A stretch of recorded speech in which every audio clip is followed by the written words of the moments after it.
오늘 저는 사도행전 13장 13절에서부터 41절의 말씀을 가지고 하나님과 마음이 합한 자라는 제목을 통하여 하나님의 말씀을 증거하고자 합니다. 사람이 마음이 통하는 사람을 찾는다는 것은 쉽지 않은 일입니다. 그러나 같은 마음을 품고 생각을 같이 하는 사람을 만나면 그만큼 행복한 것입니다. 결혼도 서로 생각이 비슷하고 마음이 통하는 사람을 만나야 그래도 그 결혼 생활이 행복하다고 합니다. 평생을 함께할 반여자를 만날 때 세상 조건 보고 결혼하다가 결국 후회하는 인생을 사는 경우도 종종 보게 됩니다. 자신이 사랑하는 사람이 아닌 조건이나 배경을 보고 결혼하거나 아니면 사랑하지도 않는데 부모님의 강요에 떠밀려 결혼을 하면 인생이 행복하지 않을 수 있습니다. 그러니 결혼은 먼저 남녀가 서로 마음이 합하여 서로 사랑하고 부모님의 승량을 받아 결혼해야 합니다. 저도 아내를 선배 목사님을 통해 소개받고 처음 만나는 커피숍에서 대화를 나누었는데 어찌나 말이 잘 통하는지 2시간 동안 끊이지 않고 말을 했습니다. 대화를 나눴습니다. 그래서 11월에 만났는데 이듬해 4월에 결혼했습니다. 몇 달이 안 돼서 결혼했습니다. 남녀가 서로 만나 신앙이 같고 마음이 합하면 결혼까지는 오랜 시간이 걸리지 않는 것입니다. 하지만 믿음의 사람이 믿지 않는 사람과 결혼하면 서로 생각이 다르고 결혼 생활도 순탄치 않다고 합니다. 회사가 번창하는 것은 사장님이 그 기업을 잘 이끌어가는 것도 있지만 직원을 잘 만나야 기업이 발전하게 됩니다. 음식점 사장님은 손님에게 친절하게 대하고 현금으로 계산을 딱 하면은 고맙다고 말합니다. 그러나 종업원은 손님에게 불친절하게 대할 뿐만 아니라 그런 종업원이 있다고 하면은 그리고 불친절하게 손님을 대하면은 맛있는 음식이 있다 할지라도 다시는 그 음식점에 가기 싫은 것입니다. 그리고 계산할 때도 사장님은 카드보다 현금을 좋아하지만 종업원은 카드나 현금 다 상관없고 카드가 더 편하다고 말을 합니다. 그러니 음식 장사를 해도 사장님 마음을 읽고 그 마음에 합당한 직원을 찾는다는 것은 쉽지 않은 것입니다. 그리고 그런 직원을 만나게 되면요 또 장사도 잘 되게 되어 있습니다. 자식도 마찬가지입니다. 자식이 그 부모님의 마음에 들면 부모님의 사랑을 받을 뿐만 아니라 부모님께서 그 모든 유산을 상속받게 되는 것입니다. 어떤 사람에게는 자식이 여러 명 있었다고. 그런데 다른 자식들은 다 잘나서 도시에 나가서 좋은 직장도 다니고 회사도 다니고 교사도 되고 그리고 회사원도 되어 서울 생활을 했습니다. 하지만 아들 하나는요 대학도 못 가고 공부를 못했던지 고등학교만 졸업하고 용인에 있는 아버지 곁에서 농사만 지었다는 겁니다. 세월이 지나요 아버지가 돌아가신 후에 재산 일부를 팔아 서울에 있는 아들들에게 집 하나씩을 다 장만해줬어요. 그러나 아버지를 모시고 사는 아들에게는 용인에 있는 너는 다른 공부도 안 했으니까 농사나 지어라. 그래서 용인에 있는 땅과 밭을 모두 주었습니다. 그리고 아버지가 돌아가시고 용인 땅값이요 어떻게 되겠습니까? 말씀대로요 낳아주신 부모님과 마음이 합하여 효도하는 사람에게는요 하나님의 축복, 하늘의 축복도 오게 되는 것입니다. 오늘 본문 사도행전 13장에 보니 하나님과 마음이 합한 자에 대하여 성경이 기록되고 있는데 그가 바로 다윗이었습니다. 그리고 신약시대에는 사도 바울을 뽑을 수 있습니다. 다윗은 하나님과 마음이 합한 자로 그분을 기쁘시게 하였습니다. 또한 바울은 그리스도와 함께 십자가에 못 박히기까지의 주님께 순종한 사람이었습니다. 이를 통해 이 시대를 살아가는 저와 우리 성도님들에게 하시는 하나님의 말씀은 무엇인지 여러분과 함께 나누고자 합니다. 첫째, 하나님과 마음이 합한 자는 그분과 항상 동행하는 사람입니다. 사도행전 13장 13절에 14절에 바알과 동행하는 사람들이 바보에서 배 타고 밤빌라에 있는 버가에 이르니 요한은 그들에게서 떠나 예루살렘으로 돌아가고 그들은 버가에서 더 나아가 비시디 안디옥에 이르러 안식일에 회당에 들어가 앉으니라. 사도행전 13장은 바나바와 바울이 1차 전도여행을 떠나는 과정과 그 이야기를 기록하고 있습니다. 바울은 먼저 바나바의 고향인 구브로 섬에서 그리스도의 복음을 전하려고 했습니다. 그래서 구브로 섬의 동쪽인 살라미에서부터 서쪽 끝에 있는 바보라는 도시까지 이르게 되고 그 바보에서 또 배를 타고 밤빌리아에 있는 버가에 이르게 됩니다. 그러나 그 버가에 이르자 마가 다락방의 부잣집 아들인 마가 요한이요 갑자기요 집으로 돌아가겠대요. 너무 힘들다고.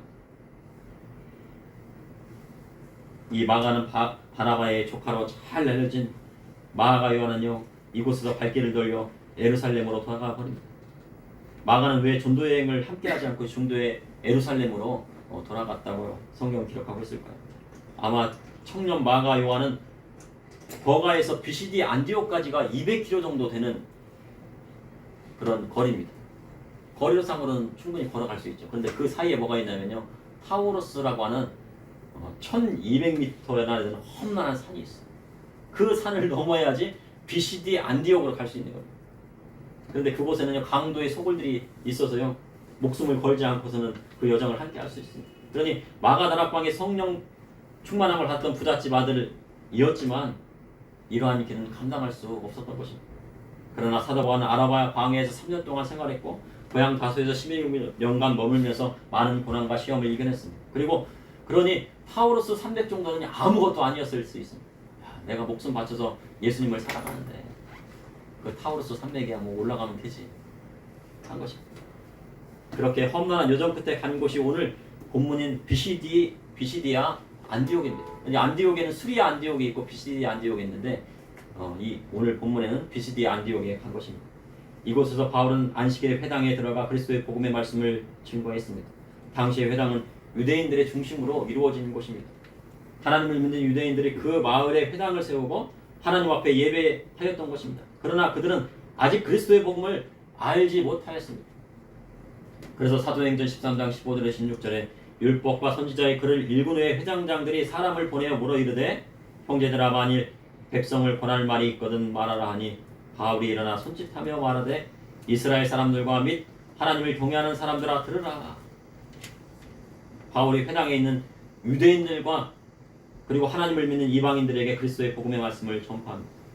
이스라엘 백성을 하나님께서 큰 권능으로 출애굽시키시고 광야 40년 동안 이스라엘 자손을 하나님 백성 삼으시기에 참으시고 가나안 7족속을 멸하사 그 땅을 기업으로 주시기까지 몇 년이 걸렸습니까? 450년이 걸렸다고 성경은 기록하고 있습니다. 그리고 선지자 사무엘을요 마지막 사사로 세우시고 그리고 이스라엘 자손들이 왕을 구하자 사울을 왕으로 세웠습니다. 그런데 17절에 보니 패하시고 다윗을 왕으로 세우시고 증하여 이르시되 내가 이새의 아들 다윗을 만나니 내 마음에 맞는 사람이라 내 뜻을 다 이루리라 하시더니 사도 바울은 사울왕이 하나님 앞에 불순종함으로 그를 패하사 다윗을 기름 부으시고 다윗을 왕으로 세우셨다고 말씀하고 있습니다. 그럼 하나님께서 다윗이 어떤 부분을 보시고 내 마음에 합한 자라 하셨을까요? 다윗은요 하나님 앞에요 순전한 사람이었습니다.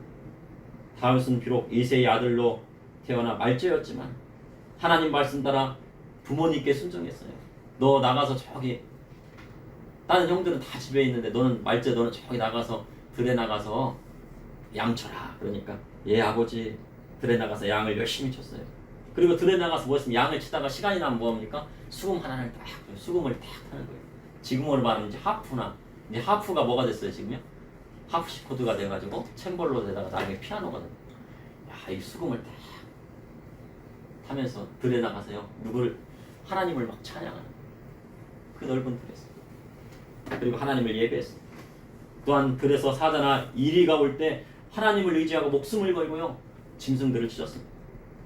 이는 후에 2m 90cm가 넘는 블레셋 장수 골리앗을 무찌르는 계기가 되었습니다. 그리고 다윗이 물맷돌 하나로 무찌를 수 있었던 것은 그가 진심으로 전심으로 하나님을 의지했기 때문입니다.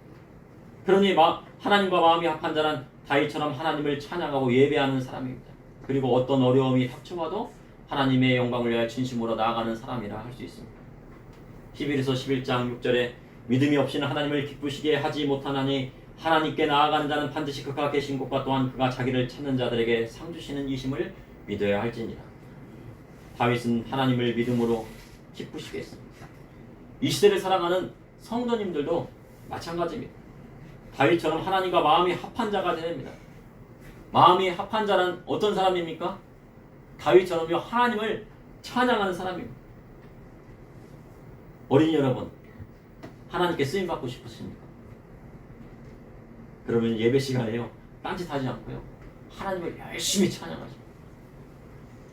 하나님께서 하나님을요 열심히 찬양하면요 다윗처럼 하나님께서 크게 쓰시는 거예요. 저도 청년의 때는 그걸 몰랐어요. 하나님을 찬양하는 것이 얼마나 귀한 것인가를 찬양은 했는데 그렇게 깨달아져 지금 와서 보니까요 하나님을 열심히 찬양하면 다윗처럼 하나님께서 크게 쓰시더라고요.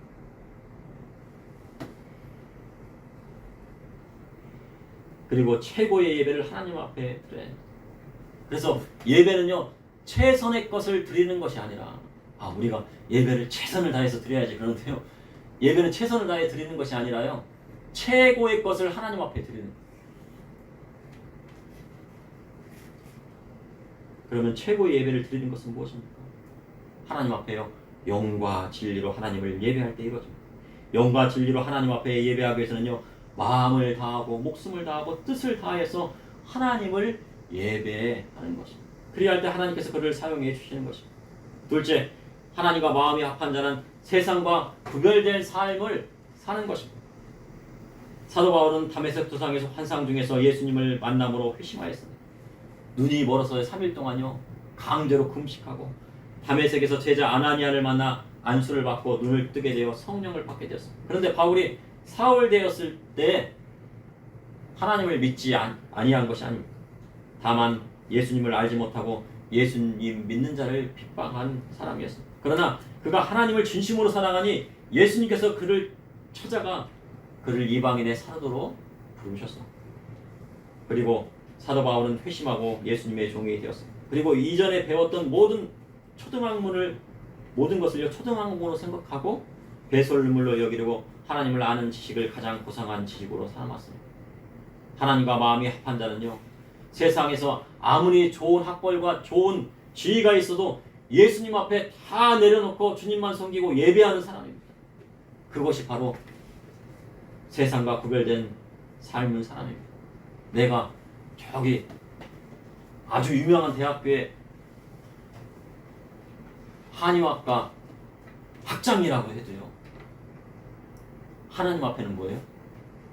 교회 나와서 성도로서 하나님 앞에 머리를 좋아야 됩니다.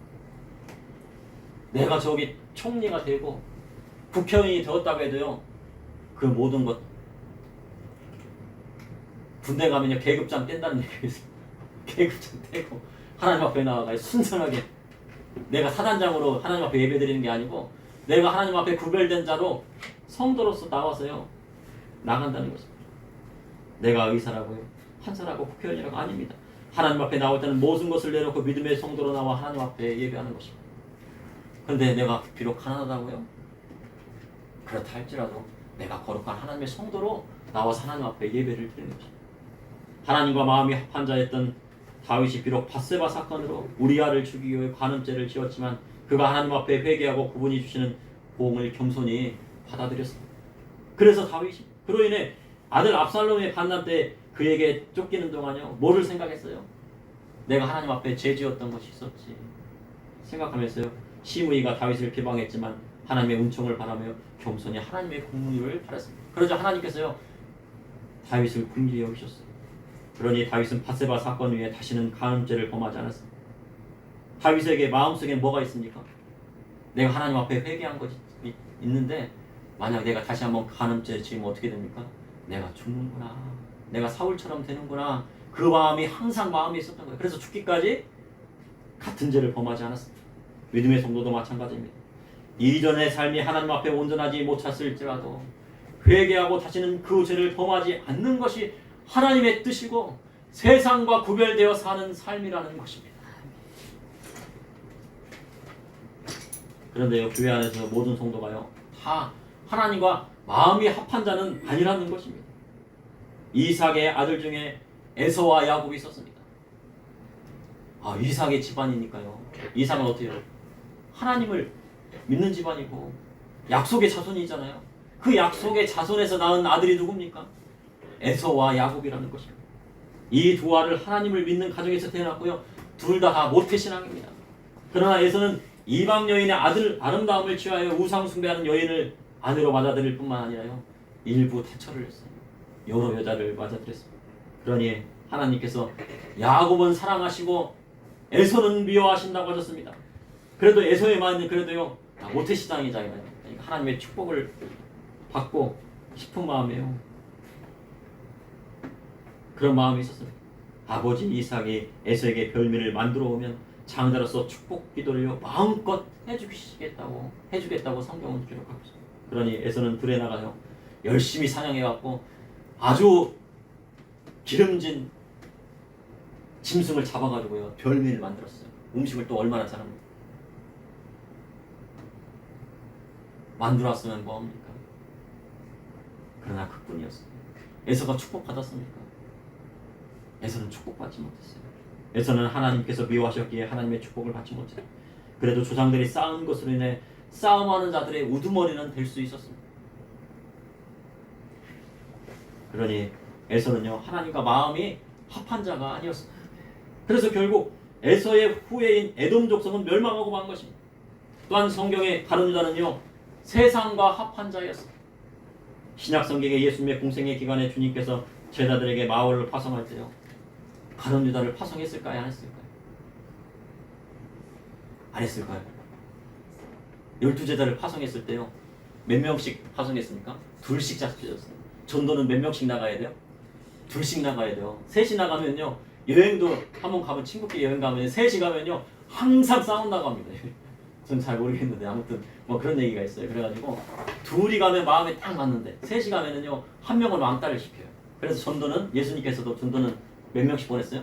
둘씩 보냈어요. 12명 보냈으니까 둘씩 짝지었으면 가룟 유다 나갔겠습니까? 안 나갔겠습니까? 나갔겠죠. 70명을 각 마을에 파송했을 때 가룟 유다 보냈을까 안 보냈을까요? 짝수 가야 되니까 70명이니까 어떻게 해요? 가룟 유다 보냈겠죠.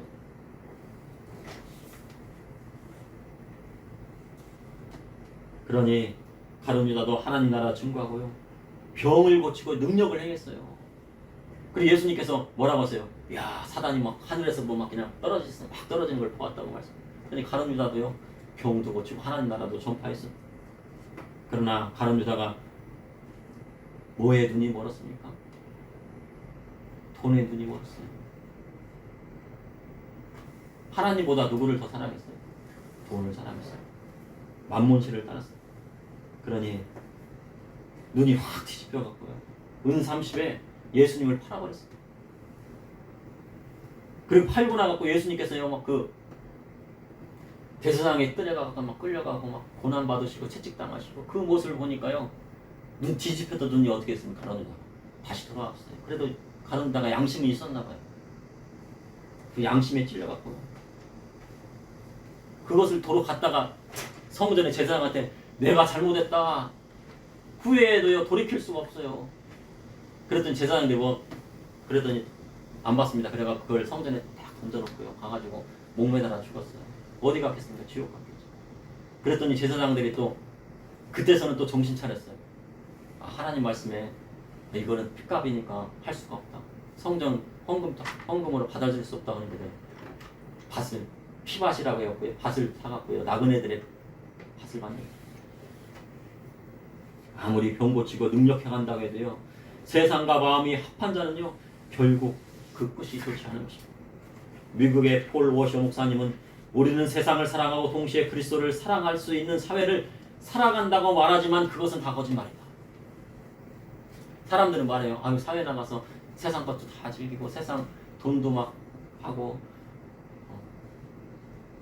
돈만 많이 벌어가서 그리고 돈만 많이 벌어가고 헌금을 많이 하면 되지. 근데 하나님께서 원하시는 그것은 그 뜻이 아닙니다.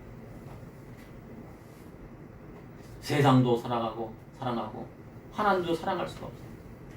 하나는 포기해야 돼요. 그러면 뭐를 택하시겠습니까? 당연히 믿음의 성도는 하나님을 사랑해야 되죠. 예수님과 돈을 함께 섬길 수 없습니다. 하나님과 세상을 함께 사랑하면 결국 에서와 가룟 유다의 삶을 살게 되는 것입니다. 그러므로 하나님과 마음이 합한 자는 세상과 구별된 삶을 산다는 것입니다. 셋째, 하나님과 마음이 합한 자는 그리스도와 연합하는 사람입니다. 성경은 다윗의 자손에서 메시아가 탄생하실 것을 말씀하셨습니다. 성경의 예언대로 2000년 전 예수 그리스도께서 이 땅에 오셨습니다.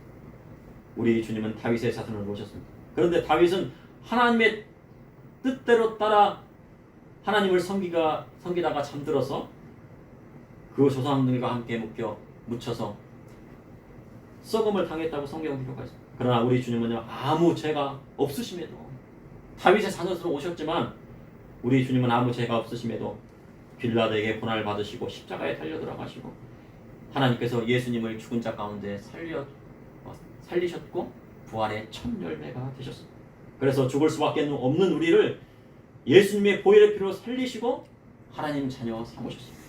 그러니 하나님과 마음이 합한 자는 그리스도와 연합하는 사람이라 할 수 있습니다. 갈라디아서 2장 20절에 내가 그리스도와 함께 십자가에 못 박혔나니 그런즉 이제는 내가 사는 것이 아니요 오직 내 안에 그리스도께서 사시는 것이라. 이제 내가 육체 가운데 사는 것은 나를 사랑하사 나를 위하여 자기 자신을 버리신 하나님의 아들을 믿는 믿음 안에서 사는 것이라. 다시 말해 하나님과 마음이 합한 자는 예수 그리스도와 연합하는 사람입니다. 그러면 그리스도와 연합하는 사람은 어떤 사람입니까? 그리스도와 함께 십자가에 못 박힌 사람입니다. 그리스도와 함께 십자가에 못 박힌 사람은 자기 뜻대로 세상을 살아갈 수가 없습니다. 십자가에 못 박힌다는 것은요 쉽게 말해서 손과 발이 못이 박혔다는 거예요. 그러니 자기 뜻대로요 이 십자가에 내려올 수도 없고 움직일 수도 없고 아무것도 할 수 없습니다. 그런데요 그리스도와 함께 십자가에 못 박혔다는 것은 정말 예수님처럼 십자가에 달린 것이 아니라 자기의 모든 삶이 오직 예수님께 매인바 되었다는 것입니다. 그러니 이제는 오직 그리스도의 복음의 말씀대로 살아가는 사람이 되겠다는 거예요. 과거에는 십자가에 못 박히지 않고 내 마음대로 살았어요. 내 마음대로 세상 나가서 하나님 뜻대로 아니고 세상 뜻대로 살았어요. 그러나 이제는 십자가에 그것을 못을 받고요. 내 뜻이 아니라 하나님의 뜻대로 살아가겠다는 그 다짐이 있는 것입니다. 자신이 최고의 자리에 올라섰다 할지라도 그것을 내려놓고 다윗처럼 하나님 앞에 겸손하게 예배하고 찬양할 수 있느냐는 것입니다. 사울이 왜 버림받았습니까? 사울이요 자기가 높은 자리에 왕의 자리까지 올라갔어요. 꼭대기까지 올라갔어요. 백성들이 꼭대기까지 올라갔는데 사무엘 선지가 오기 전까지 뭐를 기다려야 되는데 뭐를 했습니까? 내가 왕이니까 사무엘이 하는 선지자가 하는 일도 내가 할 수 있어 하고서요. 그래서 어떻게 돼요? 버림받은 거예요. 다 진멸해라 그랬는데요. 아닙니다. 그 중에서 가장 좋은 것만 골라서 자기가 가지려고 했는데 이걸 하나님 앞에 드리려고 그랬습니다. 근데 하나님께서 좋은 거 가져왔다고 좋아하십니까? 좋아하지 않으셨어요. 세상에서 예수님 믿는 것으로 환난이 오고 핍박받는다고 할지라도 오직 주님만 바라볼 수 있는가 하는 것입니다. 또한 가정 가운데 예수님 믿는 것으로 인해서 핍박받지만 내가 가족들이 예수님 믿는 것 때문에 핍박받는다고 해도요 하나님 말씀대로 하나님께서 부모님께 효도하겠지. 그러니까요 믿지 않는 자식들보다 형제들보다 더 제 부모님께 효도하고 그리고 남편을 사랑하고 아내를 사랑하고 자식을 돌보는 믿음의 사람이 될 수는 있느냐 하는 것입니다. 어떤 집사님이 그런 이야기를 합니다. 내가 나 혼자 예수님을 믿는데 남편이 막 그냥 교회 다닌다는 것 때문에 막 그렇게 핍박을 하대. 너 막 교회 가가지고 내가 벌어온 돈 다 저기 11조 하는 거 아니야? 막 그렇게 얘기합니다. 그래가지고요 남편이 하도 뭐라고 하니까 그래 내가 남편의 말을 좀 들어주자. 그래서 순종을 했어요. 근데 교회를 안 나갔죠. 그랬더니 어떻게 됩니까? 또 교회를 또 안 나간다고 핍박을 하더니요 더 많은 욕을 하더라는 거예요. 더 핍박하고요. 왜 교회 안 나가? 그러면서요 더 많은 것을 막 요구하고요 막 그런.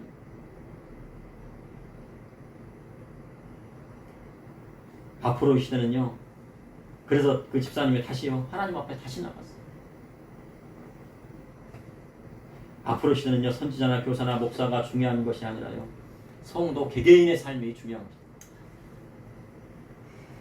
하나님을 예배할 때요 이래서 안 드리고 저래서 안 드리고 하는 것이 아니라 하나님 앞에 목숨을 다해 드려야 신앙을 지킬 수 있는 때가 오는 것입니다. 코로나 시절에 대부분 교회 문이 닫히고 예배할 곳이 없어요. 이리저리 다녀도 예배당의 문을 연 교회를 찾지 못한 적이 있었다고 합니다. 문 좀 열어주세요. 예배하게. 그랬더니요.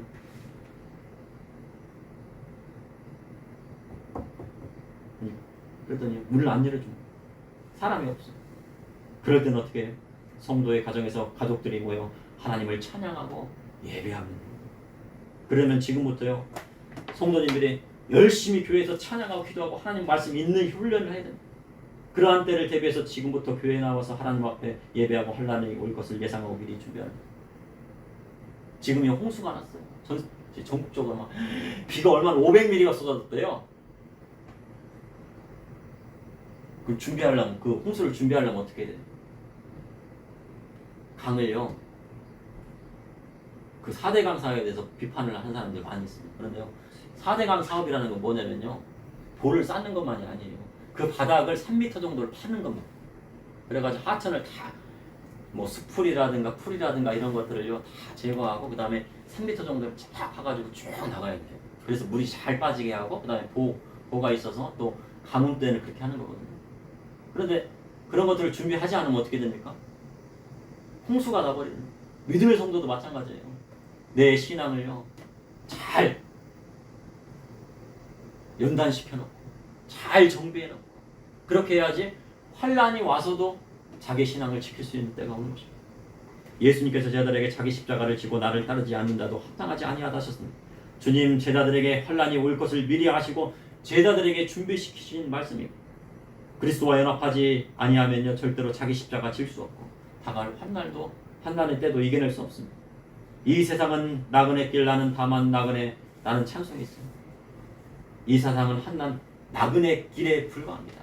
이 나그네 길인데 그런데요 그 나그네 길을요 어떻게 사느냐에 따라서 천국이 결정돼요.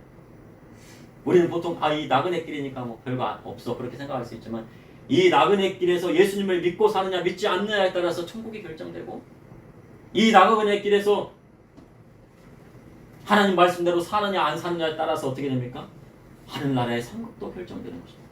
그런 믿음의 성도는 예수님 다시 오심을 준비하며 나아가는 것입니다. 그러므로 하나님과 마음이 합한 자는 그리스도와 연합하는 사람입니다. 현재 우리나라가요 아주 살게 되었습니다. 그런데 사람들이 하는 소리가요 살기가 어려워졌다고 말해요. 근데 우리나라는 지금 최고로 잘 살고 있거든요. 경제 대국 10위 안에 들어가요. 근데 70년대 80년대 말하대요. 가장이 혼자서 열심히 일하면요 집도 사고 자녀들을 대학도 다 보내고 결혼도 막 그냥 잘 시키고 잘 먹고 살았어요. 그러나 지금은요 가장이 혼자서 평생 일해도 서울에 집 한 채 하나 사기가 어려운 때가 되었습니다. 우리나라의 남자 25세부터 49세의 남자 절반이요 장가를 못 갔다고 합니다. 25세부터 49세의 남자가. 그러니 얼마나 어려운 시대가 되었습니다. 과거에는 아무리 어려워도 몸만 건강하면 장가를 갔습니다. 그런데요 저는 우리 아들이 둘이 있지만요 아직 크진 않았지만 장가가 걱정은 안 되더라고요. 하나님께서 예배해 주겠다는 생각이 들더라고요. 그러나 하나님과 마음이 합한 자는 하나님의 축복이 임하게 되는 것입니다. 이삭이 거부가 된 것은요 몇십 년간이 쭉 해서 거부가 된 것이 아니에요. 단 한 해 만에 이삭이 100배의 소출을 얻고 비로소 거부가 된 것입니다. 하나님과 마음이 합하면 단 1년 만에도요 평생 벌게 되는 것이 하나님의 축복이에요. 만약 지금의 성도님이 아니라면 그 자녀들에게 그 일이 생긴다는 것입니다. 그러니 주님 말씀대로 그리스도와 연합하여 자기 십자가를 지는 사람은 현세에도 여러 배를 받고 영생을 받지 못할 차가 없는 것이라는 것입니다. 근데 지금 우리나라 대통령이 우크라이나에서요 젤렌스키와 지금 정상회담을 하고 있습니다. 그래서 사람들이 많이 우려하고 있습니다.